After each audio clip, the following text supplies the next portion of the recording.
আমাৰ 31 মাৰ্চৰ পৰা অসমৰ প্ৰতিটো ৱেলনেছ চেণ্টাৰ যি আমাৰ গাঁৱে গাঁৱে ৱেলনেছ চেণ্টাৰ আছে সেই ৱেলনেছ চেণ্টাৰত একোটাকৈ স্বাস্থ্য শিবিৰ কৰিবলৈ ৰাজ্য চৰকাৰে সিদ্ধান্ত গ্ৰহণ কৰিছে। স্কুলসমূহৰ এমালগেমেশ্যনৰ কাৰণে পৰিত্যক্ত বিদ্যালয়সমূহক যিকোনো চৰকাৰী কামত যাতে আমি ব্যৱহাৰ কৰিব পাৰোঁ তাৰ বাবে বহুত দিনৰ পৰা এটা চিন্তা চৰ্চা চলি আছিল। আজি কেবিনেটে সিদ্ধান্ত লয় যে যেতিয়া কোনোবা স্কুল এমালগেমেটেড হৈ যাব তেতিয়াহ'লে সেই মাটি তৎকালীনভাৱে জিলা আয়ুক্তৰ হাতলৈ গুচি যাব। শিক্ষা বিভাগৰ পৰা জিলা আয়ুক্তলৈ যাব।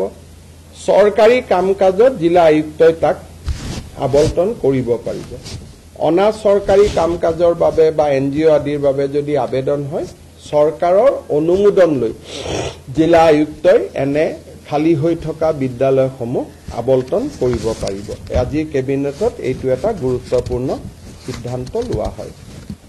আমাৰ 31 মাৰ্চৰ পৰা অসমৰ প্ৰতিটো ৱেলনেছ চেণ্টাৰ যি আমাৰ গাঁৱে গাঁৱে ৱেলনেছ চেণ্টাৰ আছে সেই ৱেলনেছ চেণ্টাৰত একোটাকৈ স্বাস্থ্য শিবিৰ কৰিবলৈ ৰাজ্য চৰকাৰে সিদ্ধান্ত গ্ৰহণ কৰিছে। স্কুলসমূহৰ এমালগেমেশ্যনৰ কাৰণে পৰিত্যক্ত বিদ্যালয়সমূহক যিকোনো চৰকাৰী কামত যাতে আমি ব্যৱহাৰ কৰিব পাৰোঁ তাৰ বাবে বহুত দিনৰ পৰা এটা চিন্তা চৰ্চা চলি আছিল।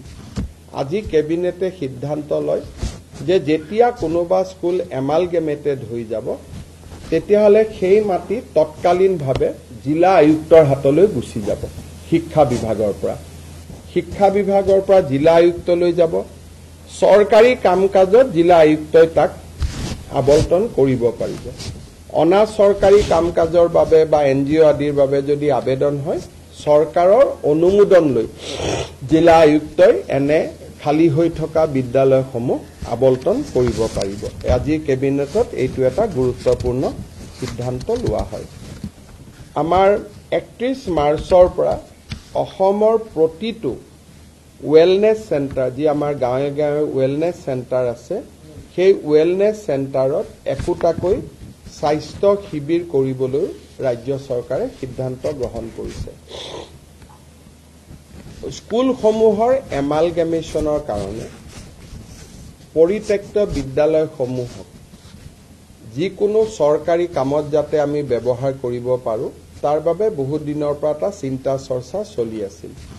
আজি কেবিনেটে সিদ্ধান্ত লয় যে যেতিয়া কোনোবা স্কুল এমালগেমেটেড হৈ যাব তেতিয়াহ'লে সেই মাটি তৎকালীনভাৱে জিলা আয়ুক্তৰ হাতলৈ গুচি যাব। শিক্ষা বিভাগৰ পৰা জিলা আয়ুক্তলৈ যাব। চৰকাৰী কাম কাজত জিলা আয়ুক্তই তাক আবণ্টন কৰিব পাৰিব। অনা চৰকাৰী কাম কাজৰ বাবে বা NGO আদিৰ বাবে যদি আবেদন হয় চৰকাৰৰ অনুমোদন লৈ জিলা আয়ুক্তই এনে খালী হৈ থকা বিদ্যালয়সমূহ আবণ্টন কৰিব পাৰিব। আজি কেবিনেটত এইটো এটা গুৰুত্বপূৰ্ণ সিদ্ধান্ত লোৱা হয়।